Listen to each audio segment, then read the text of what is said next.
So A Memoir Blue is a new interactive poem from Cloisters Interactive and Annapurna Interactive that was released for all systems on March 24th. When you hear the words interactive poem, you might be thinking what I thought, which is like, what does that even mean really? And I think that's a valid question, but I think it's kind of similar to a few other games that you might have seen in the past and a few games that I've seen in the past. And in many ways, I think I would call this more of a short film rather than like a gaming experience of any kind. This also doesn't even have a single line of dialogue throughout the entire thing, which I did think worked perfectly for this. So this follows a character who is a successful competitive swimmer, and we're taken on this journey detailing the relationship between her and her mother. And we see this through a few different cutscenes and also through the immersive art style that's in this and interactive moments throughout where you're really only asked to point and click here and there and also move things to different spots, but that's really the only thing that you're like asked to do or have a part in here. The visuals are so pretty to look at though, and the music is also very well done, and that's kind of just telling its own story all on its own alongside these vignettes and the scenery we see on screen. And this whole thing is just a really nice and sweet experience. In total, it's only about an hour long, to the second actually. In my personal playthrough, it was like right at the hours when I stopped playing or right when it ended and went to the credits. So, you know, I'm gonna keep this review extremely short because I don't want to show too many of the scenes in this. If you are interested in checking this one out, this definitely will not be for everybody, and if it's not for you, then I think you'll know that pretty quickly. But if you are somebody who maybe enjoys walking sims or visual novels, even just maybe quiet, relaxing videos of like ocean creatures on YouTube, I think you'll find something to love with this one. I connected to this story almost instantly, and I was so drawn in by the presentation of everything, and somehow, like, even though it was only 1 hour, I didn't even think that was like too short after it was over. The 1 hour runtime here just, it felt perfect, and part of that might have been because this is on Game Pass, but I'm not going to hold that against it because I think that's kind of the beauty of what Game Pass is. It really allows so many of these amazing like smaller stories and games that might be forgotten about or might slip through the cracks here and there, like a chance to shine bright in the spotlight. And this is an experience and a game, an interactive poem, whatever you want to call it, that absolutely deserves that. I really feel like this is another step forward to these kinds of stories, these kinds of games, like being respected on the level of something like the Pixar shorts maybe that we get at the start of those movies. It's just, they're so cool, and there's like so much that you can do with them, and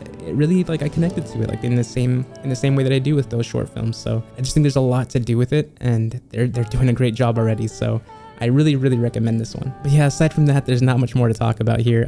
Hope you enjoy this if you do decide to check it out, and you know, I hope you're having a great day out there wherever you are in the world. Thank you so much for watching this, and until the next one, everybody, take care.